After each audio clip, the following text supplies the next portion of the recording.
Each year, Microsoft Research hosts hundreds of influential speakers from around the world, including leading scientists, renowned experts in technology, book authors, and leading academics, and makes videos of these lectures freely available.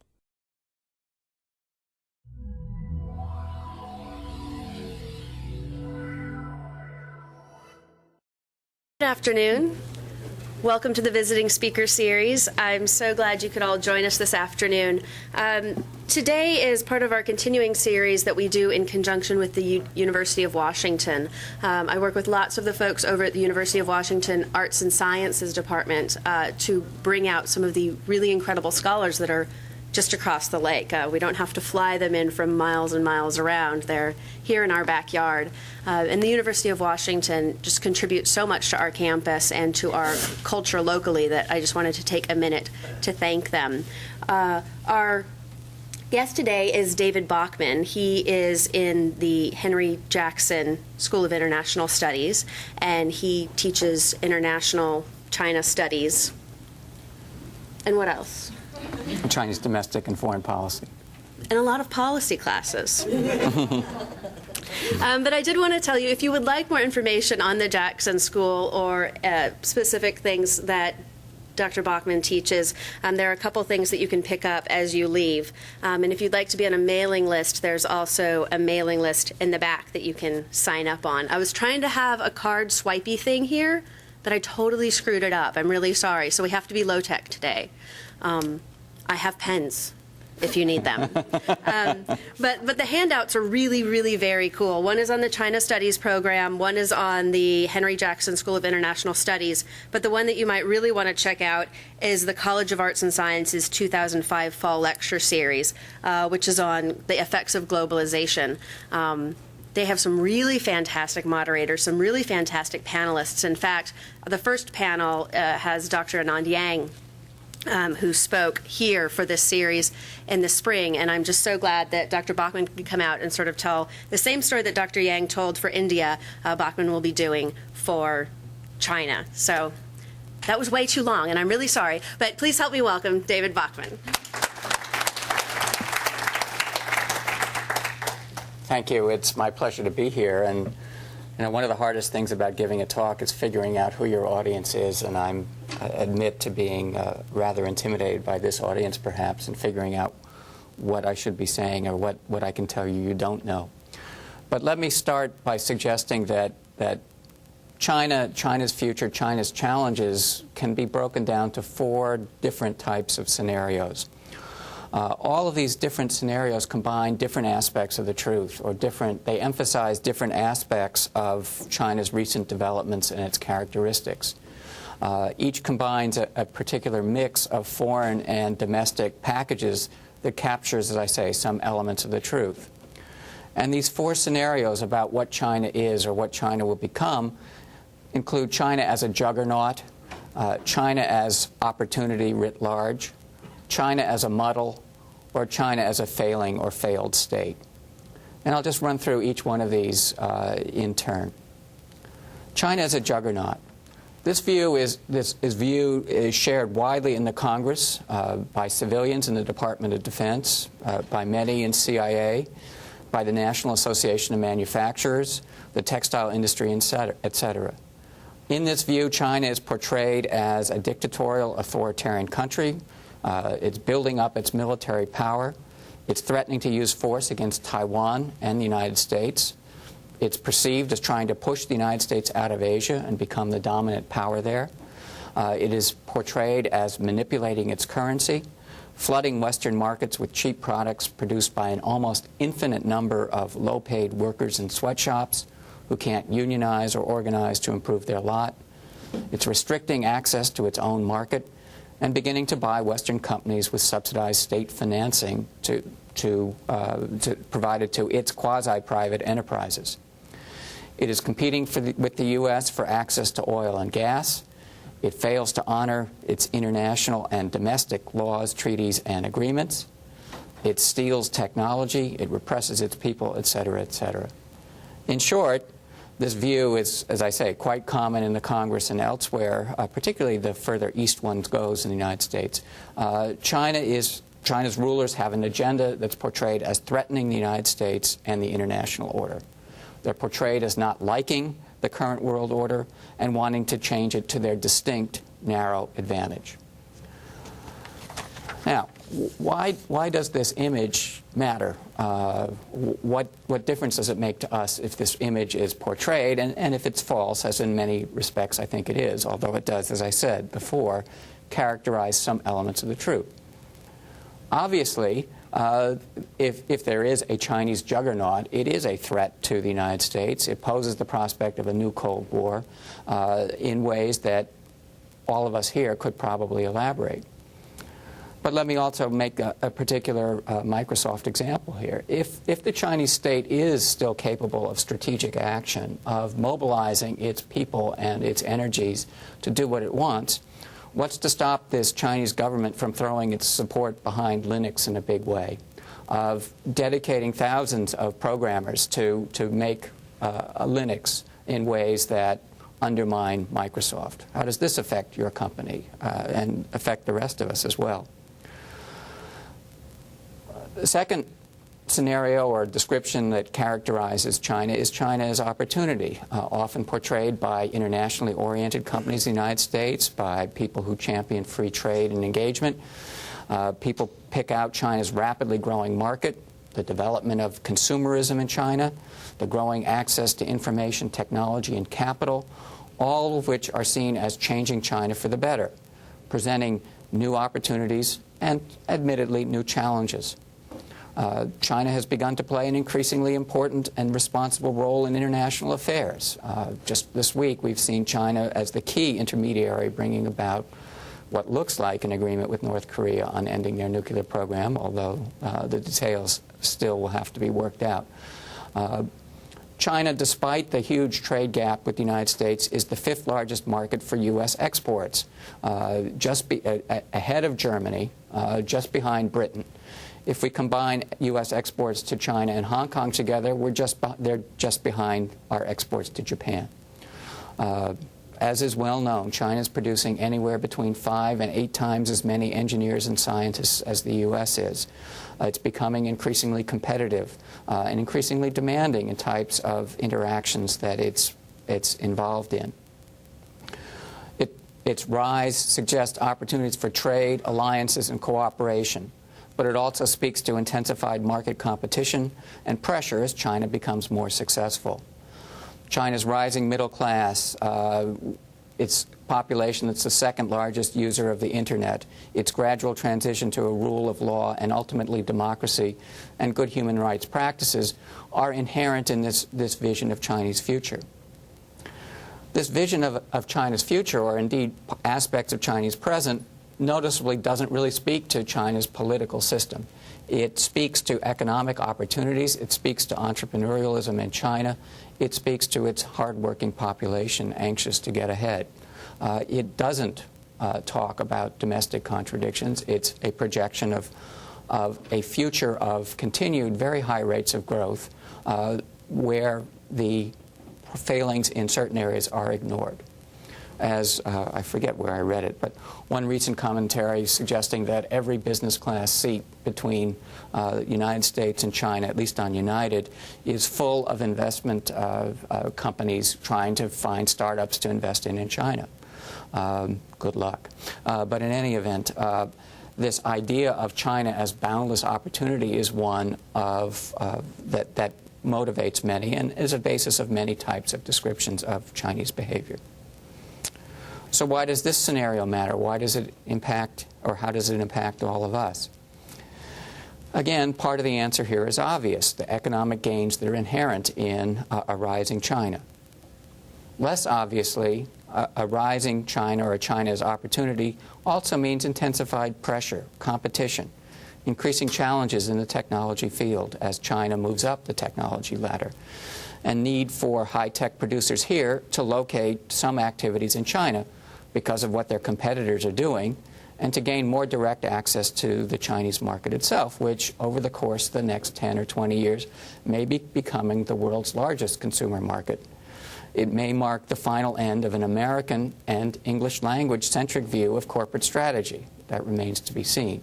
But in any event, the rise of China will fundamentally re-alter the way that business is done, provided China continues to rise. Third scenario is China as a muddle. China is a complex mixture of positive and negative trends. The Chinese government can deliver on only a small number of policies, and right now those policies are about 4 in number, and those are increasing or maintain a rate of economic growth of 7 to 9% per year, trying to maintain social order, collecting taxes, and trying to enforce the birth policy. Other things fall by the wayside, such as protecting intellectual property, upholding the law, etc., etc. The political system remains authoritarian and unable to incorporate popular input from below in a fundamental way. Officials at whatever level in the system respond to incentives from above. At the same time, the dramatic expansion of higher education, a return to rewards based on hard work and brain power, means the rise or the return of extensive entrepreneurial behavior, innovation, and dynamism outside the governmental area. The state still makes extreme claims on what people can and can't do, but in most cases, these claims are purely rhetorical or theoretical. But when it decides that a religious group is heterodox, it goes great guns to suppress it. If it decides that it must have only 1 or at best 2 children per family, it monitors the reproductive cycle, or tries to, of every woman in China. So it has some great blunt characteristics and capabilities, but in other areas it's weak. China is pursuing what might be called capitalism with Chinese socialist characteristics. To be sure, the market is the dominant mechanism of allocation in China.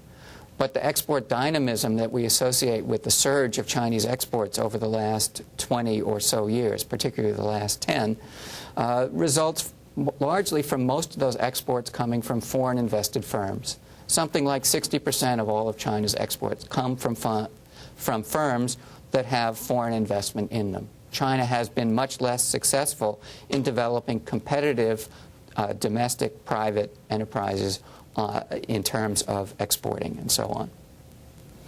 There is, to be sure, as a recent the first OECD, Organization of Economic Cooperation and Development study of the Chinese economy suggested, a rising large private sector in China.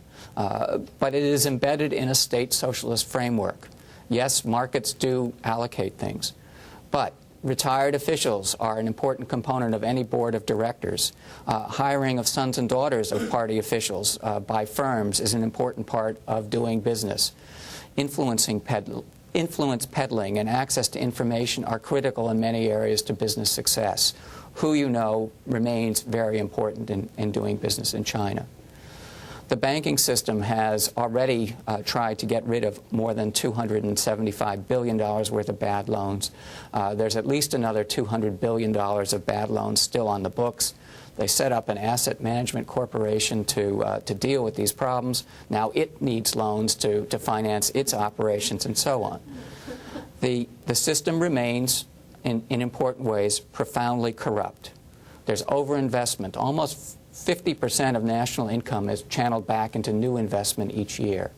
If they reduce that to a level that's even double the U.S. level, to about 25 to 30%, it's not clear that they could keep the economy going at levels that they think are necessary, which suggests that much of this overinvestment is unnecessary, creating redundancies. Certainly making the need for the banks to continue to finance firms that wouldn't be in business if the market truly held. In short, in this China as muddle scenario, there's not one China but many Chinas. Some poor, some backward, some modern and advanced, all interpenetrating and interacting with each other. That there is no one China.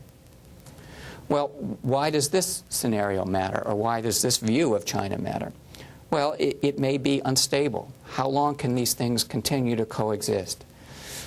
At the same time, it suggests that within this context of a powerful state in some areas, weak in others, that the political system may be characterized by incremental progress, that they don't want or have the capability to make breakthroughs in lots of areas, and may simply concentrate on those areas that they can do well and let things go in others.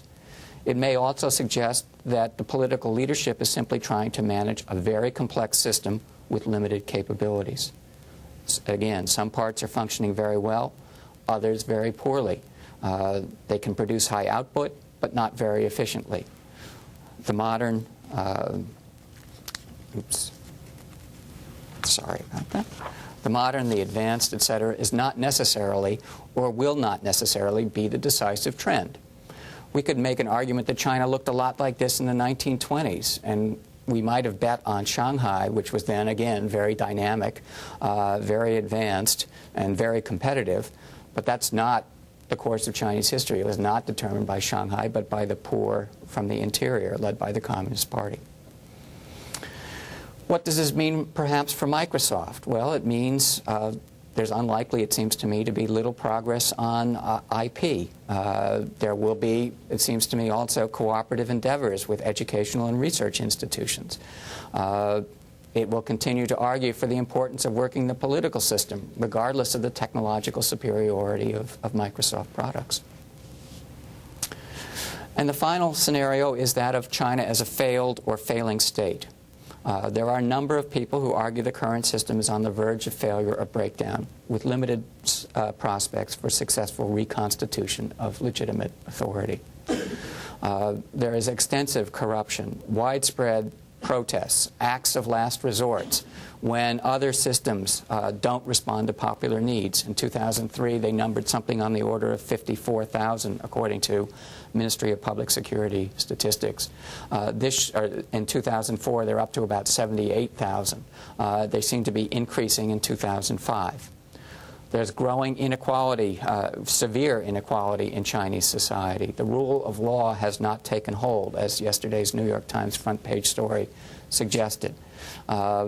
Again, the banking system remains effectively bankrupt, although the state continues to make it impossible for people to put their money in any other better option.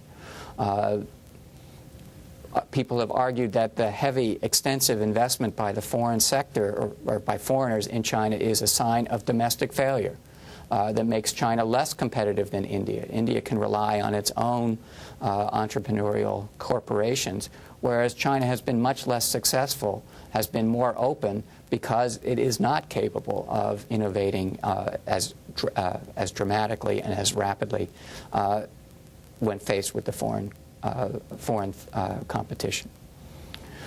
There are environmental disasters in the making, a lack of drinking water. China has per capita a third of the international average of water. The North China Plain is progressively sinking. 400 million people live there. They've been pumping the groundwater out to irrigate the fields for the last 30-some years, and there's actual ground subsidence and fears that the water is running out.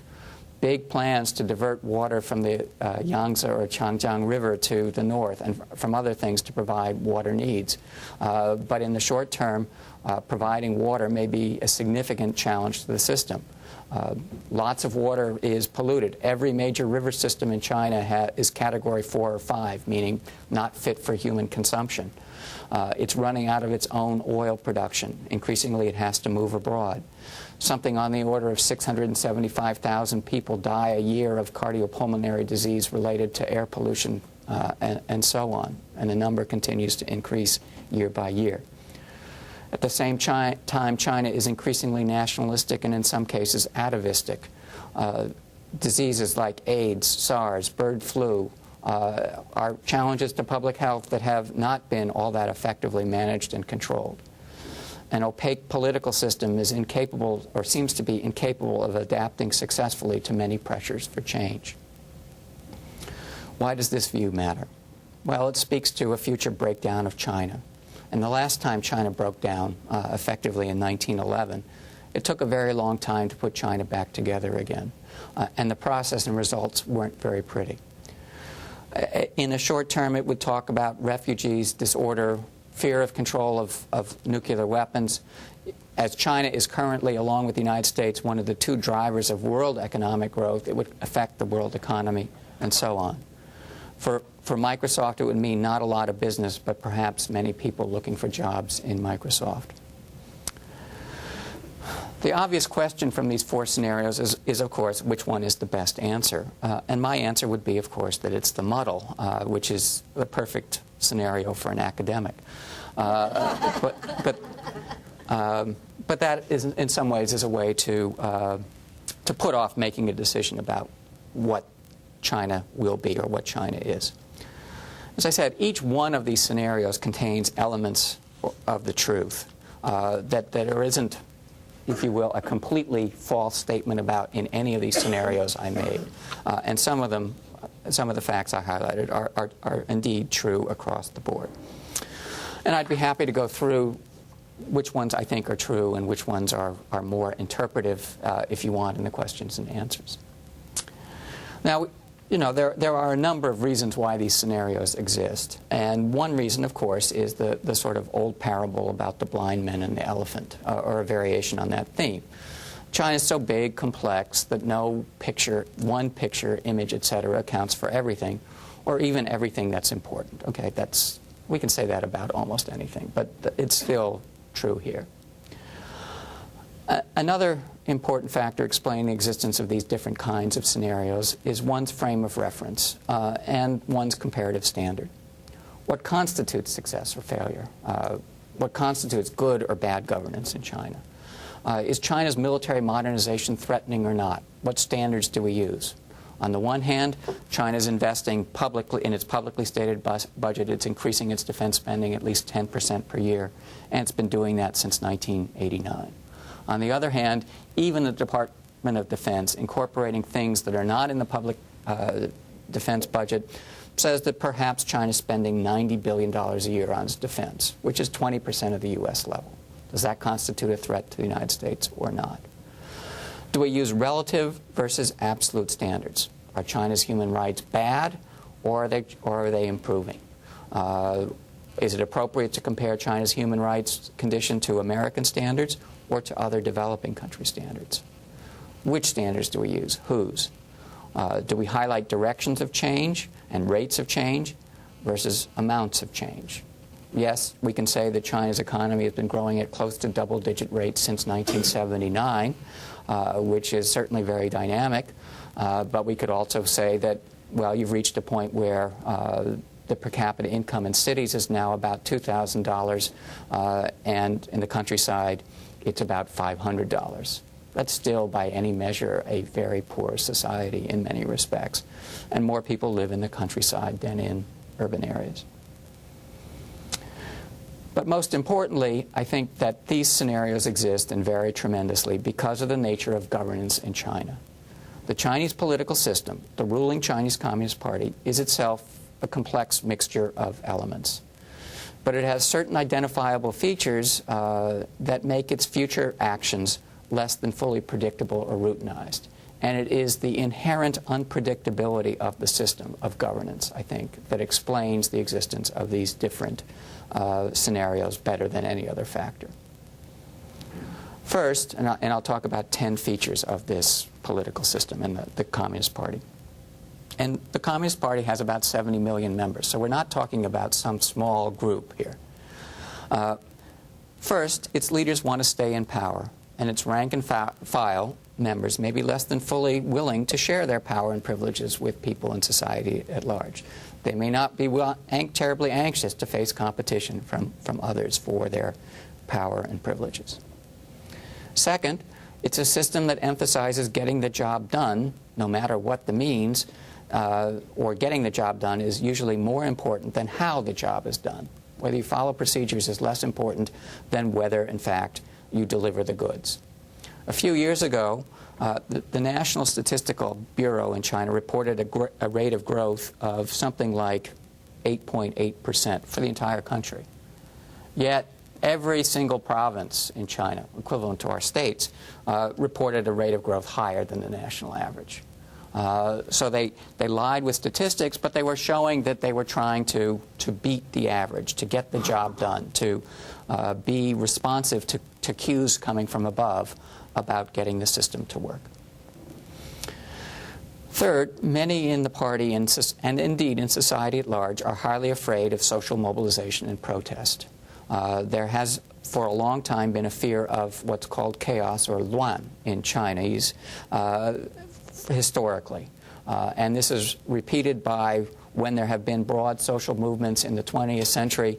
The result has almost always been worse than the intentions of those involved, whether it's the Cultural Revolution of the mid-1960s or even as the retrospective look at the democracy movement of 1989 and other developments, that what happens as a result of social mobilization is never what's intended.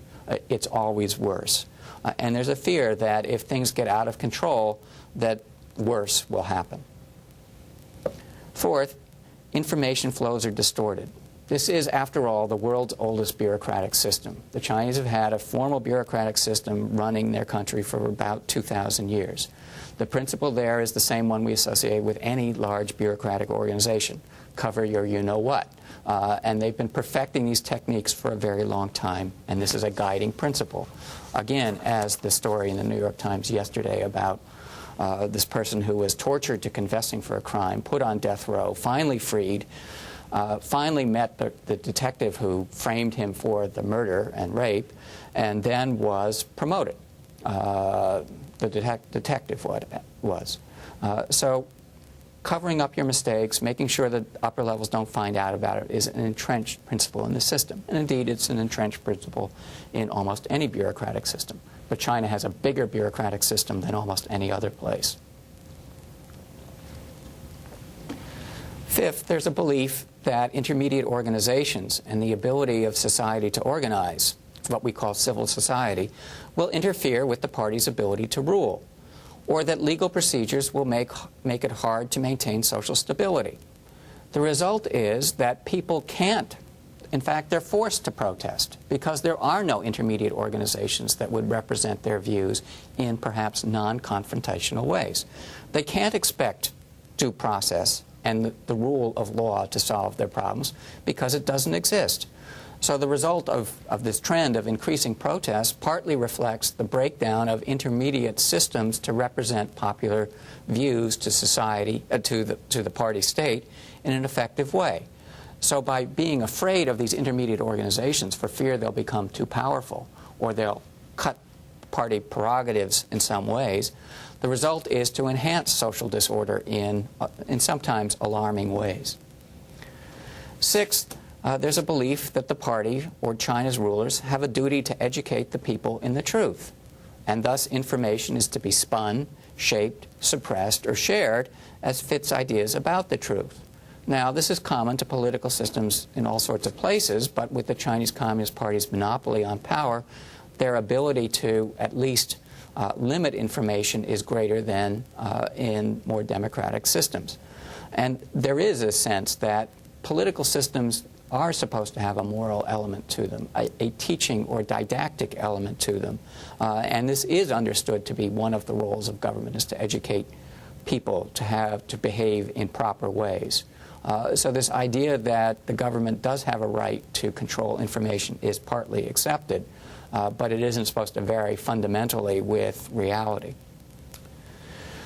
Seventh, there's an understanding that many things are in transition, and no one knows what is going to happen over the longer term. So many officials maximize short-term interests. They act in corrupt ways. They promote family members to responsible positions if they can get away with it. They act to entrench themselves, enrich themselves, because who knows how the system is going to change and whether they'll still have their jobs 5 years from now or not. As long as these officials continue to keep order and deliver on the other deliverables that the government insists on, growth, birth planning targets, taxes, the upper levels generally don't complain.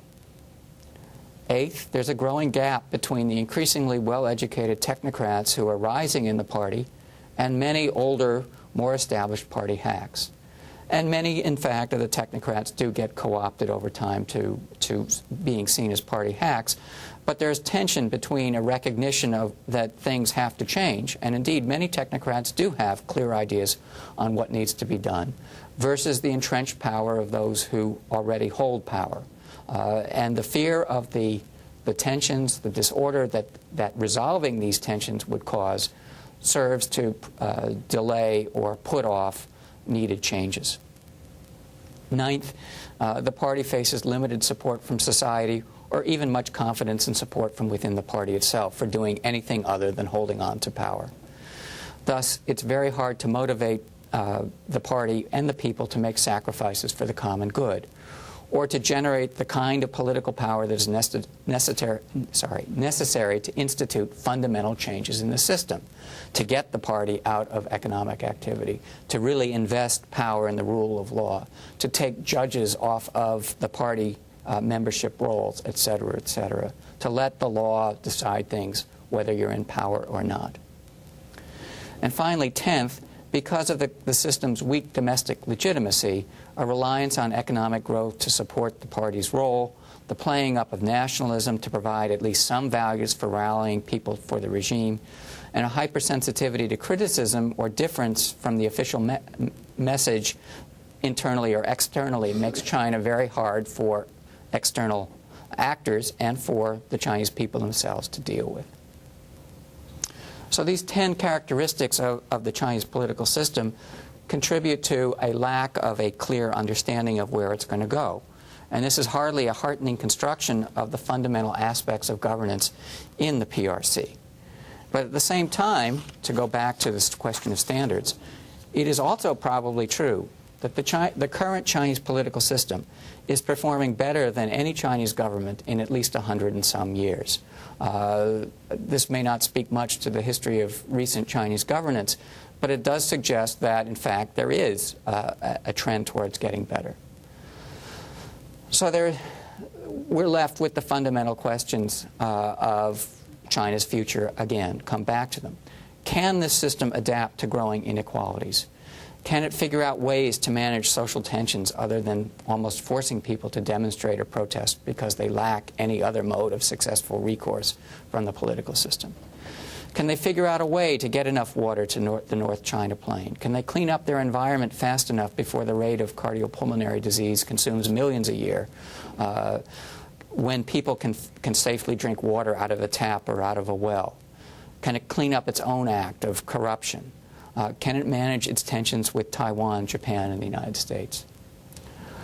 At the same time, we have to also ask, can the international system in the United States manage and adapt to a China that, despite all its imperfections and problems of governance, continues to grow and trade at remarkable absolute levels? Can the world really tolerate a free trade system when China has both highly educated people and low-wage workers willing to work?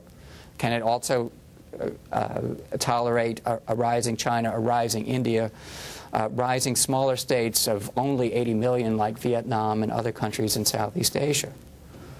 Can the nationalism that affects China, Japan, Korea, Taiwan, and so on also be managed without conflict?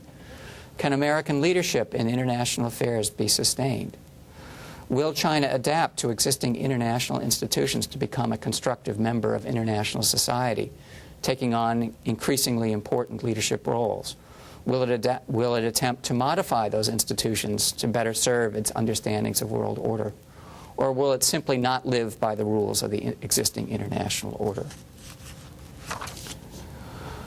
While these questions, certainly the latter, all speak to the international system and the U.S. adapting to a rising China, I would argue in conclusion that China's governance system, the type of system and its competence, will profoundly influence the answer to all these questions. Congress is never going to be reassured that China will act according to the rules as long as the Communist Party governs. Many others will feel the same way.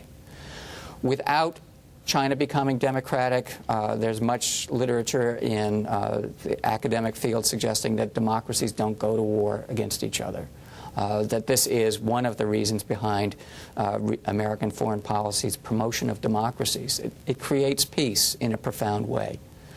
Without a system that seems more willing to compromise, many of these issues won't be resolved.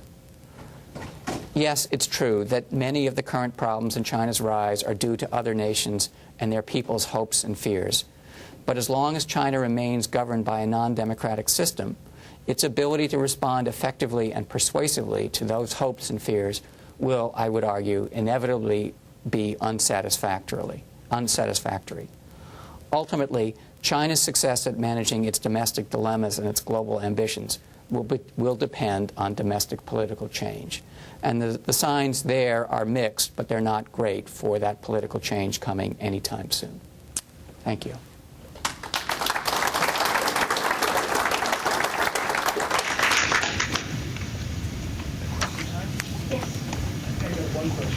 I think, is that an overstatement to say the Chinese future rely on population in hinterland?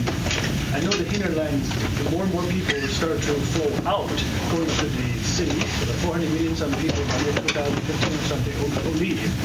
Currently, about 42% of the population already in city, urban, right? From the IT standpoint, already 97% of these city dwellers has a PC and connected to internet. They're still on that. So do you think the future really rely on these hinterland, or that's overstated? Can you repeat the question a little bit? The question was basically, well, to reformulate, that the urban sector constitutes, if you will, something like 600 million people.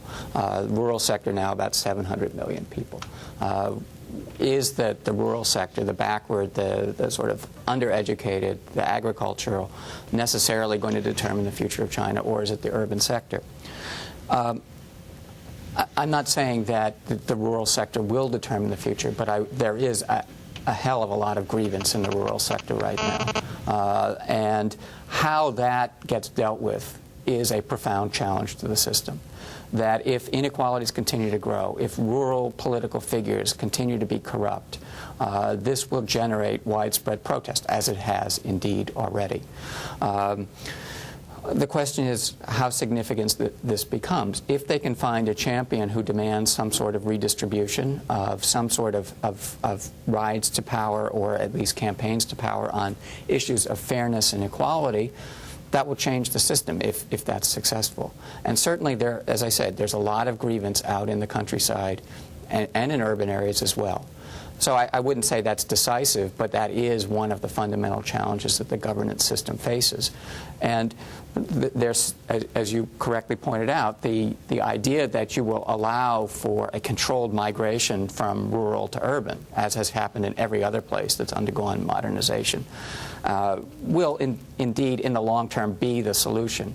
But the question is, can, again, they manage this process in ways that doesn't lead to large squatter communities on the outside, disorder, and fears of what's going on.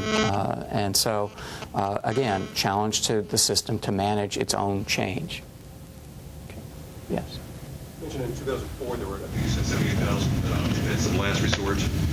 I was wondering if you could explain what that means. Well, protest demonstrations of people who've been laid off their jobs, who basically see, or people who are retired see their pensions disappear, people who are promised health care and money to tide them over with laid-offs, not getting it, or the money again disappearing. Land being confiscated from people at minimal or no compensation. Instances where people are sick and die because companies or firms are dumping pollution in the river, and despite complaints, nothing gets done. These are the types of protests of last resort. That they've tried petitioning, they've tried speaking to government officials. In many cases, they've tried going to courts. They don't get redress. The situation puts them in desperate straits. And because there's no intermediary, no effective system of recourse, all they have left is to protest, to demonstrate. Yes? Question about how inequality can affect the society development, social development, and economic development in China. So I work in the emerging market. So sometimes reading some document about, the developing country, like the Gini index. Right. So to my real surprise, the China's Gini index is very close to the U.S., like 40-something. Right. The U.S. is pretty stable, developing country. So I just wondering how that gonna, indicate inequality in China, and how it's going to affect development? Well, again, part of the question here is how related are the patterns of change. That in the late 70s, the Gini index in China was very low, somewhere between 0.15 and 0.25. And now you have recent reports coming out from the Higher Party School and other organizations suggesting that it's now about 0.45. And as you say, roughly equivalent to the United States. Again, as you said, that the U.S. inequality index is pretty stable and has been about 0.45 for a reasonable length of time. In China, the direction of change has clearly deteriorated or more unequal over the last 20, 25 years. There's arguments in the academic literature about whether this trend is continuing, stabling, or leveling off, and so on. There is nothing magical about some point where you reach 0.5 or 0.6. One would be one person owns everything and no one owns anything, and zero is everyone shares equally. There is no necessary red line, but it is an issue that with growing penetration of information and other things, that people know that they're clearly less well off than others are. And if that's correlated with a sense that people got their wealth through ill-gotten gains, through corruption, political connections, and so on, it creates political issues. There has not been anyone who's been able to effectively put these issues together to challenge the system. And as long as the system prevents that from happening, then in theory this inequality can continue to exist and not be a fundamental challenge to the regime. Or as long as people believe that the system will still have room for upward mobility. You can move to a city, work construction, get your kids settled up, or get your kids settled up, get into schools, work hard. You can see a multi-generational strategy for getting ahead in the system. As long as people buy into that, the system is in a fundamental way stable, I would argue. But if they lose the sense that mobility is stopped, that you're never going to improve your family's lot in life, then you've got a big political problem. My sense, which is sporadic and scattered, is that people are still buying into the upward mobility image. So that I don't think that, in fact, the inequality is a pressing political issue at this particular time. But they do clearly have to figure out ways to narrow the gap between urban and rural, or they will get shanty towns and other things that will be undesirable as a result of modernization. Yes.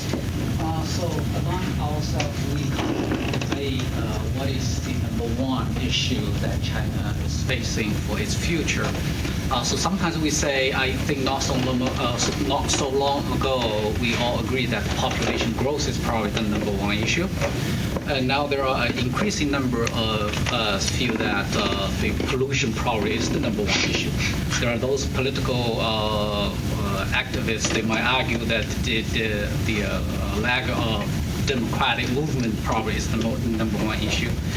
And so there are many of these kind of versions, and not so long ago, two things happened to my relatives that make me feel that the public trust that you could put forward to a hospital, say, for example, is really shattering, and the trust that you can put into universities admission probably is also shattered. So in your study, what is the number one issue, if there's any, or the top one or two?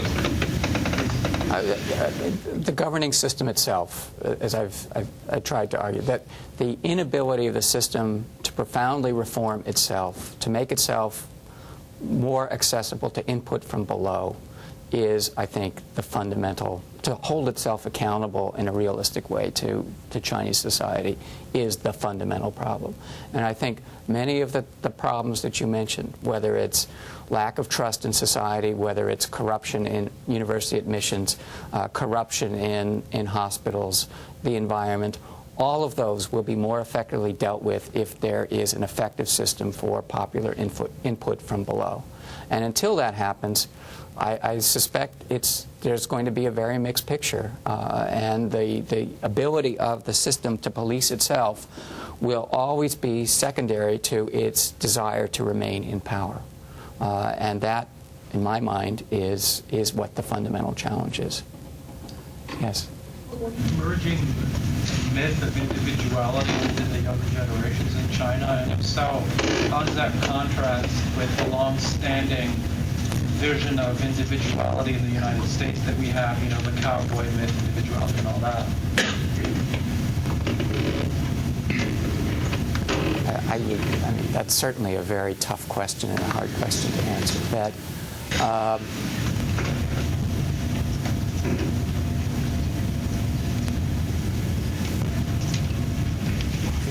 back in the 19-teens, a Chinese leader named Sun Yat-sen referred to the Chinese people as like a sheet of loose sand, that there was nothing holding together. They were often quite atomized individuals. And we sometimes make the mistake of seeing and I'm going to here resort to types of stereotypes I really try to avoid when I teach or talk, but in contrast to a view of Japanese society as cohering as a whole, as the group being the central orientation, in the Chinese case it has been historically much more the family and an extended family as opposed to the group as a whole. And yes, there were connections and so on that did make it a more group-oriented culture than the United States, for example. That has obviously undergone profound change with the one-child family, which is pretty universal in urban areas and not all that coercive in urban areas. And so you have kids growing up without siblings, without uncles and cousins and aunts and so on, in ways that mean that Chinese society will be profoundly different as this continues to work its way through the system. And these kids, in a system that doesn't have much of a social welfare system, these kids are if you will, the life insurance policies for their two parents and perhaps 4 grandparents. So tremendous pressure is put on them to get ahead. The amount of time and money that's lavished on them, this is in some reason why regular urban households all have PCs, so their kids can use them and get ahead. So there's tremendous spoiling of these kids in terms of material benefits, but tremendous expectations about getting on to the next level of school and getting to the best place, being a success in life. So is this turning them into individuals or more individualistic or not? I don't have I can't fit that into these trends into that pattern and answer that in a conclusive way. It certainly is putting, as I say, creating lots of pressure on them to be success-oriented. Whether they've learned to cooperate in groups or this so focuses them on their own selves that they don't collaborate well, perhaps, is a question that I'm not in a position to answer, and certainly not in a position to compare to American society. But certainly the idea of the self being important is one that has become quite deeply entrenched, not just among kids, but among 20- and 30-year-old generations as well, in ways that further complicate the governing picture in China, it seems to me. Yes? Along the lines of the one-child policy, there's now a pretty significant gender imbalance in mainland China, and I'm kind of wondering whether you've done any research as to what the long-term trends will be resulting from that.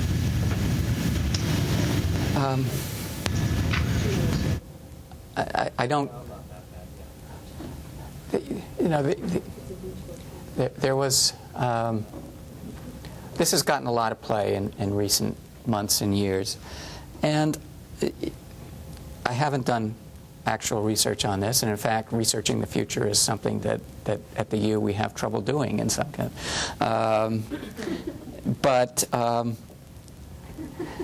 Historically, that China often did have a very big gender imbalance. That there is sustained evidence that lots of men didn't marry; they didn't have marriage partners, and so there's nothing. The way that China got there may be unprecedented in terms of government policy regulating population. But it's not unprecedented in patterns in the Chinese past. There are less successful means of coping with those imbalances now than there were in the past. And certainly the pressure it puts on people to compete for marriage partners, continue a family line, to be filial to the ancestors, is certainly causing lots of tensions in society. Some people go on and then extrapolate that this gives China a large cohort for mischief, disorder, war, etc., etc. Maybe, but I could make a reverse argument that if you've only got one child, the last thing you want that child to do is go off into the army and fight in a war. That this might be a force for keeping people less anxious, less aggressive. I wouldn't want to push that too far. But I think the argument can work out in different ways. But I don't, at least in the short term, see this as being a decisive challenge to Chinese society. And there's some evidence to suggest that a lot of the missing girls are simply unreported. People go into hiding, have their daughter or their second or third child, and they're not recorded at the time of birth when normal population statistics get put in. But when it comes time to get into elementary school, all of a sudden you'll see a less imbalance in those 5, 6, and 7-year-olds, suggesting that some of this is either individuals hiding or local officials not reporting. So it may not be quite as bad as some of the scenarios point out. But it's not, it's a real problem. Yes? I'm curious about Chinese government's policy on media. So for instance, now people have more access to information on the internet as opposed to traditional media like TV. And there can be a huge collective action online to protect China and to anti-Japan, and there can also be a lot of discussion online that the government may not want to see. So a few months ago, the government shut all of the college BBS and say, hey, everyone will need to register with their real name so that we can track. So my question is, what does this signal to us, and how would this affect a company like Microsoft, who has a huge business on the internet? And I was afraid I was going to get a question like this, partly because you people probably know the answer to these things better than I do.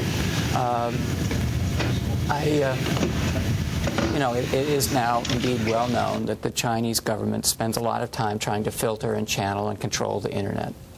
That comes as no secret, and they have quite remarkable things that they can do. Back when, as you probably know, back during the protests in Japan in April, the Ministry of Public Security sent out something to Chinese cell phone owners, short text messages, protesting on this date is not allowed. And everyone with a cell phone who had text messaging on their phone got this message, which I'm not sure anybody that in my social circle knew was a capability of anyone in China. There are all sorts of issues here that we assume that, a step back, it seems to me that a lot of work in communications theory, cognitive psychology, suggests that, that people's views are not as changeable as we often say. They're not blank slates. We often don't go around consciously searching for information that disconfirms what we believe. We read things that subtly or more or less fall within a ballpark of what we ourselves already believe. So the power of the internet, certainly potentially lots of information out there. The question is how often people in China would search the internet for disconfirming information to challenge the government view, or to change their values as a result of being exposed to that. I don't know. At least in surveys that I haven't, the Chinese survey their internet users on a half-yearly basis. And at least until fairly recently, the most trusted website, to people who are responding to an official survey said, it's the website of the People's Daily, the official paper of the Chinese Communist Party. Now, that may have been cued as a safe answer to the question. But nonetheless, how people go around finding information, how hard they search, what techniques they have, those are questions I really don't know. That it strikes me that the internet itself is not going to solve problems of organizing Chinese society in opposition. But if a protest breaks out, it does provide the ability to inform lots of people very quickly, so that were there to be something like a Tiananmen incident as in 1989, many more people could come out and protest very rapidly. But, would any of you, or would I respond to an anonymous call on the internet telling me to go to such and such a place to protest at such and such a time? No, I don't think so. If we didn't trust the source. So sort of trust in who our information providers still determines political action possibilities of the internet. We also it's not hard to know that the Chinese Public Security Bureau is online. They are perhaps sending out disinformation from time to time to see who will be foolish enough to do exactly what I just said, to go out, respond to a protest, get picked up, and lessons like that spread. So reinforcing the inability to use the internet by itself without trusted individuals to get there. But as you probably also know, this Falun Gong religious sect was able to use the internet with great effect to mobilize its supporters to protest. And the Chinese government for a while seemed rather unable to stop it. It may take people with a religious or deep commitment to an existing idea who would be willing to do that. I don't know. That may be an exception rather than the general rule. But there are a lot of very complex things here that I don't have good answers for you about, I think. Yeah. Go ahead. The early Soviet communists had an experiment with the netmen, with the what we would call capitalist system, somewhat, and those people got whipsawed and in some cases executed. And I wonder if you see a potential scenario for a repurification of the communist ideals with dire consequences for the capitalists in China today. Certainly that's within the realm of possibility. That, again, as I said, lots of jealousies about those who have gotten rich, lots of jealousies about whether they did that through corrupt means or not. And certainly people who are laid off, people who see their incomes declining, who see public health, public education weakening, all those people, when they're protesting in some sense in defense of the old system, the system that promised them jobs for life, and so on. So in that sense, the ideas of equality, of some sort of more benevolent protectionism of the individual in society are part of the value system of the society. And the reaction is moving away from it so dramatically.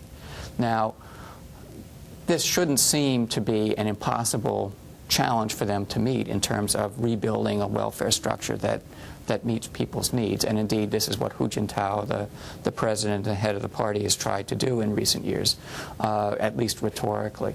And so a less sort of go-all-out capitalist transition type would work better and meet some of these needs. But you are in a transition from the old system that was grossly overstaffed and very inefficient. And yes, a lot of human tragedies are going to take place and have been taking place. And those people are, they're stuck. And so they're looking for anything that they can make claims on to get attention and some form of redress. So there is a constituency out there, but I think it's not necessarily a winning constituency for reversing things. Last question? Oh, sorry. So I just want to follow up on the point you made that from your point of view and your research, you think in China right now, your number one concern is the political structure itself, the inability to, improve upon itself, that the inability to take the public input so that make it better. So I guess the current political structure is sort of has a lot of limitation itself. So from your research, can you give us a sense of what's the ultimate solution to resolve that, this issue? Is it basically ultimately depends on the education level of the overall population, or is it from from the external political force will ultimately influence the change for the Communist Party itself, or is it from the U.S. and also I would like you to comment from U.S. government point of view, what's the long-term U.S.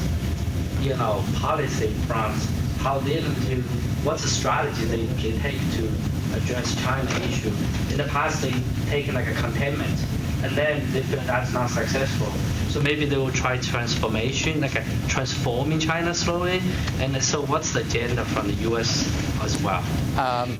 Pick up with the last part first. I think that the U.S. government is split about what to do about China. If they can't even agree on transforming North Korea, then the thought of transforming China would be a much tougher nut to crack. Nonetheless, the Deputy Secretary of State, Robert Zoellick, yesterday or the day before, gave a speech basically saying that China has to democratize, and that the hope remains that China will institute peaceful changes internally that will lead it to a democratic transition. In the short term, though, of course, the United States now is engaging China on so many issues. And these issues, as I tried to suggest, are characterized in U.S. politics in such negative ways that it almost reinforces a sense of crisis in U.S.-China relations, even when in effect, China pulls U.S. chestnuts out of the fire on North Korea and some other areas. So the U.S. is going to continue to have people in state, and to his credit, George Bush has also been favoring engagement. But you have DOD and other places that really do see China as a threat. Commerce also seeing China as a threat to U.S. jobs and so on. So there, I don't see that being easily resolved and conclusively resolved. I mean, we can wish for a democratic transformation, but U.S. is doing very little to do it. Internally, there are about 3 or 4 ways we can imagine the system changing. The most benign is continued growth, continued education, continued urbanization, rising middle class, making more and more demands on the system gradually responding, creating systems that are progressively more responsive, and ultimately leading to opening up of elections at various levels, until finally you get to a national transformation. And you can point to some signs that get you there. You can see repeats of things like Tiananmen in 1989, where, in fact, the party cracks as opposed to cracks down. In other words, a sort of dramatic transformation or revolution at the national level. You can talk about grassroots from the bottom up in rural areas. They do have elections at village level, moving up the system. You could talk about a reforming coup type of group that some people with power decide that it's not moving fast enough, they build support, take over from above. Those are the types of scenarios, all of which have their problems. I think most people are hoping for the sort of gradual, continued development, gradual transition, peaceful ways to solve the problems. But, this is the inherent nature of political futures, that they're all dependent on contingencies we can't predict, and that's why we're often surprised about what happens in China, or, for that matter, in the U.S. What's your take on the most likely scenario? Although, I'm not saying... Most likely? That's the ultimate answer. I would think that the gradual transition perhaps is a possibility at 25%. The others, I think, are lesser possibilities. Maintenance of the status quo indefinitely into the future is much more likely, at least for the next 5 or 10 years.